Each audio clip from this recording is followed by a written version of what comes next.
দ্বাদশ শ্রেণীর পর ইঞ্জিনিয়ারিং পড়তে চান? চলুন ভারতে এর রাস্তাটা একটু দেখে নেওয়া যাক।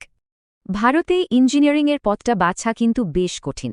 অনেকেই এই সময়টাতে একটু ঘাবড়ে যায়। ভাবুন একবার, 25-এরও বেশি এন্ট্রেন্স পরীক্ষা, কোনটা ছেড়ে কোনটা দেবেন? একটা গোলক ধাঁধা তো বটেই। কিন্তু চিন্তা নেই, আমরা এই সব কিছুকে ধাপে ধাপে সহজ করে বুঝব। দেখে নিই আলোচ্য বিষয়গুলো।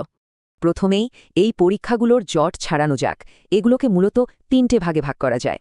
জাতীয় স্তরের পরীক্ষা, যেমন জেইই মেন, দেশের সেরা এনআইটি আর আইআইটিতে ভর্তির দরজা খুলে দেয়। এই পরীক্ষাগুলোই কিন্তু সারা দেশের সেরা ইঞ্জিনিয়ারিং কলেজগুলোতে পড়ার সুযোগ করে দেয়। এরপর আসছে রাজ্য স্তরের পরীক্ষা, যেগুলো দিয়ে নির্দিষ্ট রাজ্যের কলেজগুলোতে ভর্তি হওয়া যায়। অনেক বড় প্রাইভেট ইউনিভার্সিটিও কিন্তু নিজেদের আলাদা এন্ট্রেন্স টেস্ট নেয়, সেগুলোর কম্পিটিশনও বেশ কঠিন। তো পরীক্ষাগুলো কখন হয়, প্রস্তুতির জন্য একটা ক্যালেন্ডার দেখে নেওয়াটা খুবই জরুরি। এই ক্যালেন্ডারটা একটা পরিষ্কার রোড ম্যাপ দেবে, কোন মাসে কোন পরীক্ষা, সব এক জায়গায়। পথ তো বোঝা গেল, এবার গন্তব্যের কথা ভাবা যাক। মানে কোন স্পেশালাইজেশন বাছা উচিত? কম্পিউটার সায়েন্স থেকে শুরু করে বায়োটেকনোলজি, 30-এরও বেশি ফিল্ড আছে। আগ্রহটা আসল।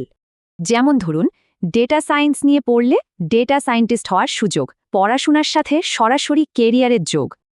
তো ডিগ্রির পর ক্যারিয়ারের রাস্তাটা ঠিক কেমন হয়, পুরো জার্নিটা একবার দেখে নেওয়া যাক।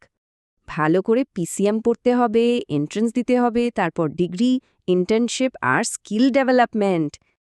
আসলে এই রোড ম্যাপটা আপনাকে অনেক দিকে সফল হওয়ার সুযোগ করে দেয়। সফটওয়্যার ইন্ডাস্ট্রি থেকে শুরু করে সরকারি চাকরি, রিসার্চ বা নিজের স্টার্টআপ, অপশন কিন্তু অনেক। আর এই সব কেরিয়ারে মাইনেও বেশ ভালো। অভিজ্ঞতা বাড়ার সাথে সাথে মাইনেও বাড়তে থাকে। শুধু চাকরি কেন, নিজের ব্যবসাও শুরু করা যায়। ইঞ্জিনিয়ারিং নলেজ একটা দারুণ ভিত্তি তৈরি করে দেয়।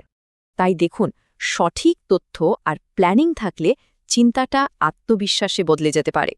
নিজেকে জানুন, ভালো করে খোঁজ নিন আর আত্মবিশ্বাসের সাথে নিজের ভবিষ্যৎ বেছে নিন।